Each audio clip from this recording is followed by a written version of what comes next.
السلام عليكم، شلونكم شباب؟ ان شاء الله تكونون بخير وصحة وسلامة. طبعا اليوم راح نحكي شوية عن الراك وطريقة تركيبه وعمله وكل التفاصيل اللي مرتبطة بكل القطع اللي بداخله وشنو شغله هو بالضبط. نجي بالبداية مثل ما تشوفون، طبعا حملت صور مال راك وهيج شي. هاي حتى اشرح لكم عليها، لان مو مال اصور الراك مالتي، لان كلش بيه كاميرات وبيه هواية تفاصيل، فما حبيت اصور واشرح لكم. ان شاء الله راح تفتهمون على هالصور هاي. ارجع وياكم بالبداية. طريقة عمل الراك اللي هي شنو؟ اختصار الكل شاحنة موجودة، يعني الهوسة كلها هاي مثلا الشاحنات والسيارات الموجودة عندك تختصرها بالراك.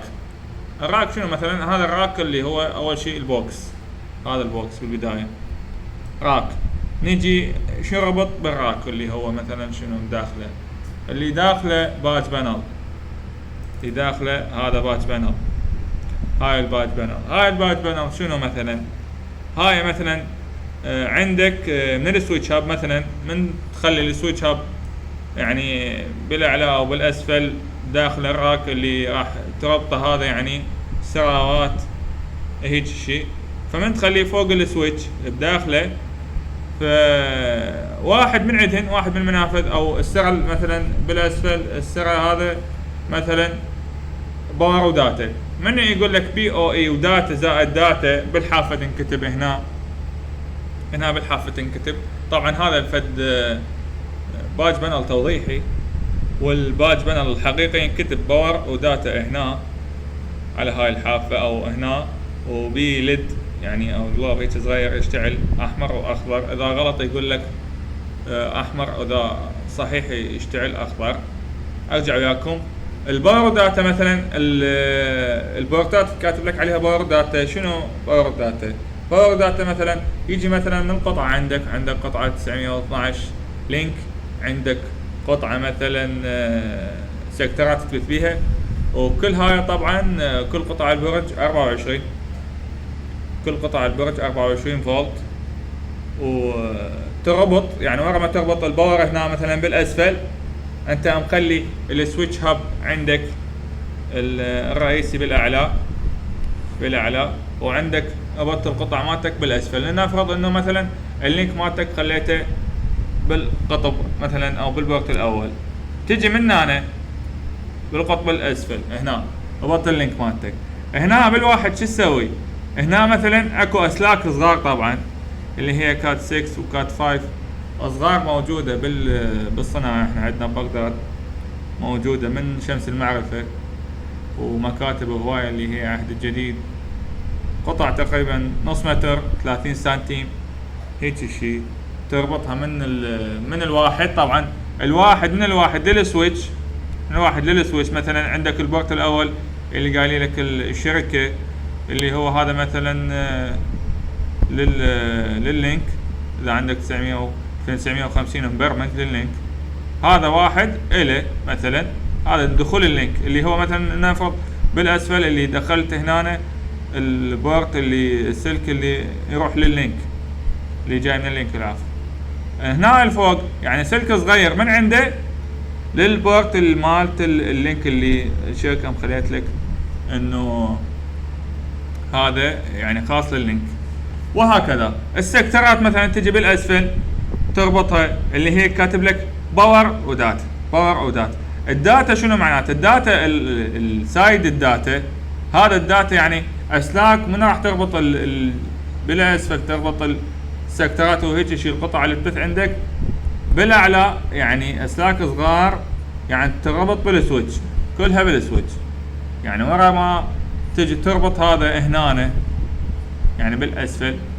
اللي فوق مثلا نفرض انه خليت السويتش هاب مالتك الطبيعي خليته لي فوق، طبعا شيء اكيد انه ومثل السايدات منها هيك شيء وبراغي يربط هذا الباج بانل، وفوقه يربط عندك السويتش هاب.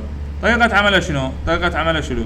طبعا هاي هنا بالحافة هنا عندنا بالخلف مثل ما تقول هيك بنات حار وبارد.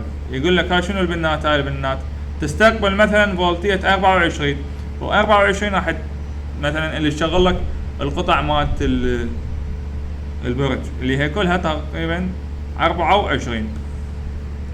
نجي اكمل وياكم. طبعا الباج بانل هذا بي من وراه حار وبارد. حار وبارد هسه هاي شلون تربط حار وبارد؟ طبعا هنا نجي عندك الباور سبلاي. هذا الباور سبلاي انت حسب القطع مالتك الموجودة بالبرج. يعني مثلا عندك 20 قطعة، لنفرض انه عندك 20 قطعة، اقل شيء يعني اقل قطعة راح تسحب عندك فد مثل ما نقول بالدي سي تقريبا نص امبير دي سي. طبعا الدي سي عن الاي سي يختلف بالامبيرية. فانت مثل ما تشوف هاي الناقص فيه سالب فيه، هاي سالب فيه، دا يقول لك هاي الاقطاب هاي هنا هاي مثلا بالسالب. مثلا عندك باج بانلين تسحب من هنا واحد، تربط الباج بانل واحد من عندهن اللي هو هذا يعني. وعندك مثلا واحد ثاني بالاعلى تسحب.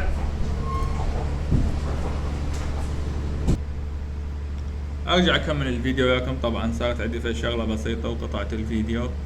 ارجع اكمل وياكم. طبعا انت لازم تعرف الباور سبلاي اللي تستخدمه ايش قد حسب القطع مالتك الموجوده. مثلا عندك 15 قطعه بالبرج، 15 قطعه، هاي القطعه الوحده بيهن تسحب اقل شيء 3/4 الامبير دي سي. الدي سي يختلف عن الاي سي طبعا بالحمل وباللود، هاي كلها تختلف شغلات. نجي من عندك مثلا 15 قطعة او 10، اذا 10 تاخذ له 15 امبير باور سبلاي 15 امبير. اذا 15 قطعة بالبرج تاخذ لك 20 مثلا امبير، وهكذا.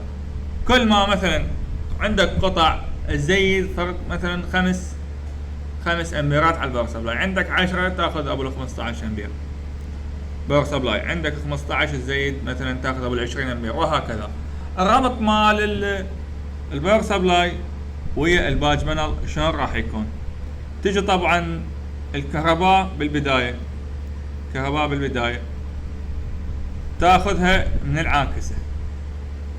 العاكسة. طبعا من مخارج العاكس. انت تجي شو تسوي بالبداية؟ خلينا نجي على الربط. طبعا عندك عاكسة، هاي البطارية مثلا، هاي البطارية ربطتها ويا العاكسة. لنفرض انه هاي البطارية مقزمة، ربطتها ويا العاكسة. هاي العاكسة ايش راح تخرج لك مثلا 220.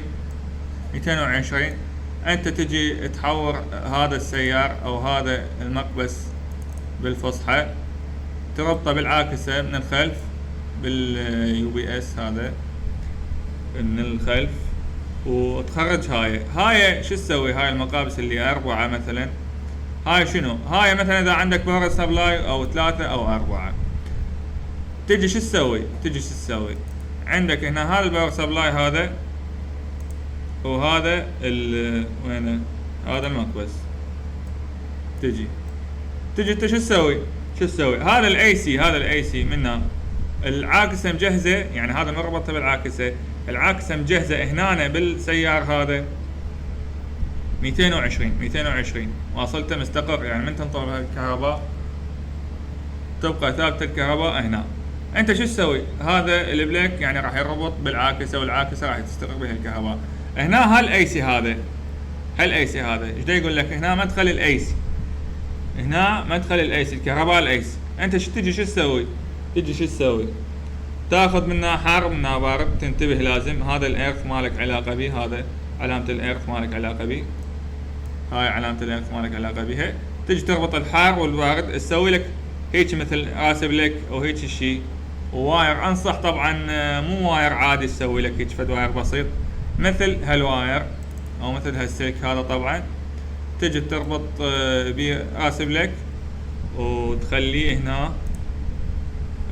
هنا طبعا بهالسيار هذا مثل ما تشوفون. راس البليك طبعا هنا هذا واصلته كهرباء 220، تيجي راح ينطيها هنا، راح يشتغل هذا. انت من هنا للباج بانل انت شو تسوي؟ هذا هنا الراس الثاني من هنا، العفو، بالسيار انت راح يشغل لك مثلا مبدئيا الباور سبلاي. الباور سبلاي انت شو تسوي؟ نطلع هسه نعوف السيار هذا، بعد ما لنا علاقه به، هذا ناخذ منه 220 فولت صافيه للباور سبلايات وللسويتشات، لان السويتشات تشتغل شيء اكيد على 220 لازم، والباور سبلايات هم 220. ايش تبقى عندك مثلا اذا عندك فد راوتر هيك شغلات بسيطه تربط وياها هنا يعني بال 220 وراح يشتغل عندك طبيعي. ايش بقى عندنا القطع ال 220. نيجي ورا ما كملنا هناك كهرباء 220 ربطناها هنا، ربطنا بالكهرباء اللي طالعه من العاكسه. نيجي هنا على السويتش هاب هذا، على السويتش او العفو على الباج بانل اللي هو هذا راح تربط نفس السلك، سلك ثاني، تجي تقص سلك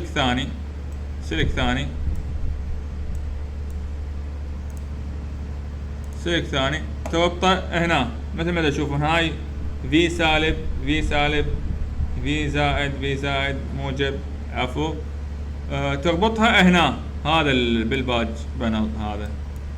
بانل، هنا طبعا اكو اقطاب ندخل، اكو زائد واكو سالب، تربطها بيه يعني تاخذ منها سالب منها واحد بالسلك هذا طبعا بالسلك منها واحد، تاخذ الحار، تاخذ الموجب، عفوا الحار والسالب، تربطها هنا بالباج بانل.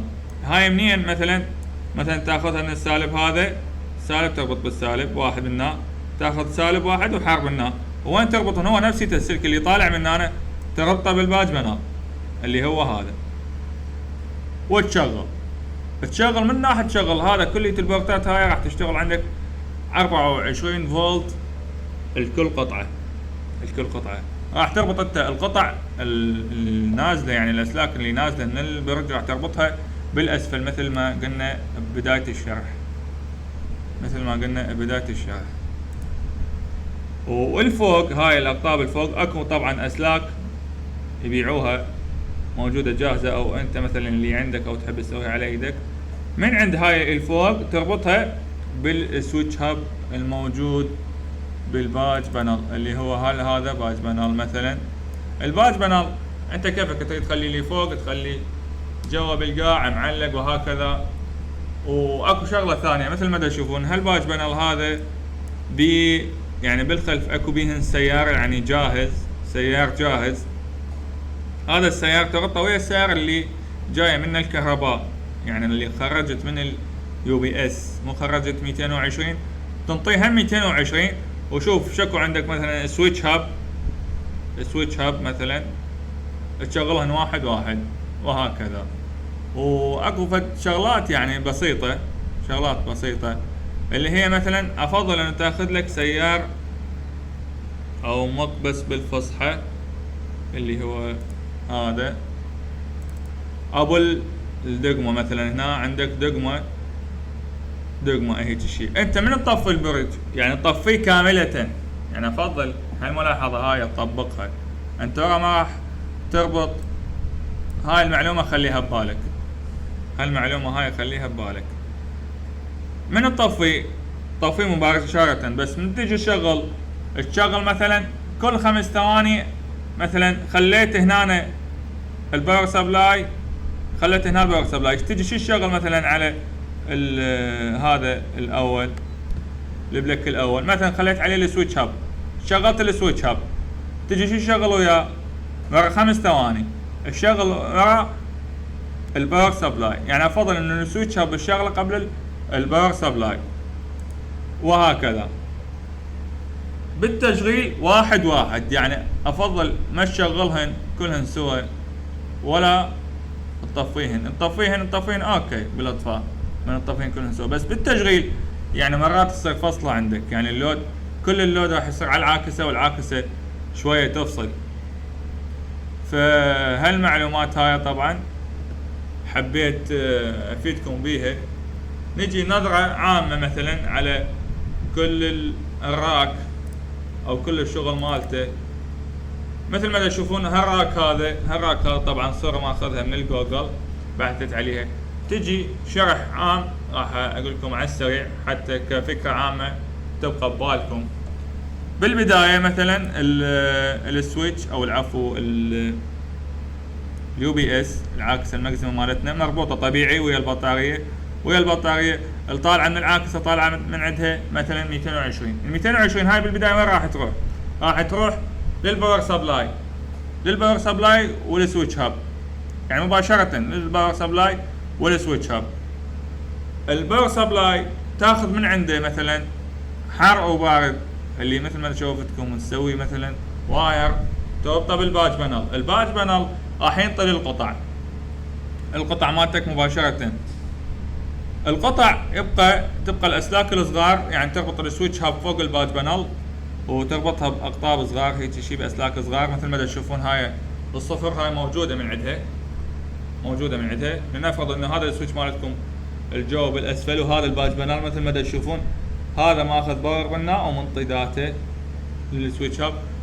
فالفكرة انه تستغني عن كل الشاحنات الموجودة اللي راح يعوض لك اياها الباور سبلاي.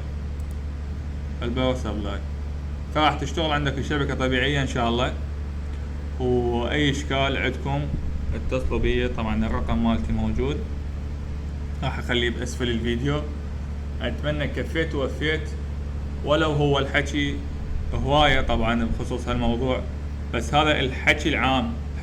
تدخل الكهرباء 220 عندك على العاكسة من تطفى الكهرباء راح تنطيها للباور سبلاي والسويتش هاب راح يبقى مشتغل عندك بالسيارة، اللي هو هذا قلنا عليه لازم تربط به السيارة، تربط به الباور سبلاي والسويتش هاب حتى لا ينطفن هذني.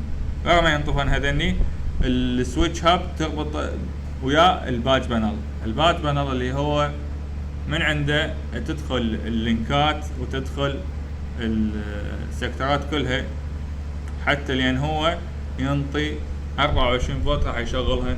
وبهالطريقة هاي راح تختصر الشاحنات كلها والسيارات كلها اللي عندك موجودة بالبرج او بالغرفة مالتك او شوف وين مخليها انت.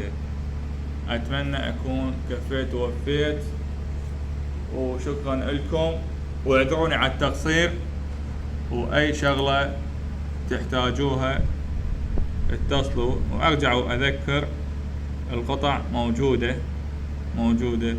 الباور سبلاي موجود عند العهد الجديد وعند شمس المعرفة، والسويتشات هبات موجودة، والباج بانل عند العهد الجديد. وملاحظة صغيرة، افضل انه من تاخذون الباج بانل، يعني يا ريت تسألونه الباج بانل اكو نوعية بها بنين حار وبنين بارد مثلا، لان الباور سبلاي او الباور اللي يصعد للقطعة بالشاحنة الاصلية يعني ينطيك بنين او سنين هيك مثل بالعامية نقول احنا حار او سنين بارد. اكو باور سبلايات باج بانلات العفو تعبر قطب حار وقطب بارد، فافضل انه القطبين الحار والقطبين البارد تاخذوها. فاسئلوا عليها، يعني هي شكلها مو هذا الشكل مثل ما تشوفون، مو مرقمة هيك الوان ابيض، لا هي كلها قطعة واحدة مثل هاي.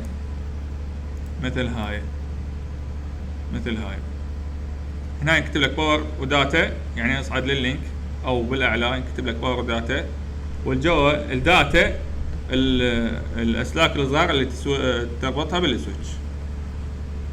وشكرا لكم ومع السلامة، واعذروني على الإطالة لأن هواية حكي بيه وهواية تفاصيل، فاللي قدرت عليه نزلته. واللي حاب يوصل له آخر الفيديوهات اللي أنزلها ينطي إعجاب ويشترك بالقناة حتى شكل جديد ومفيد يوصل له بإشعار يظهر باليوتيوب.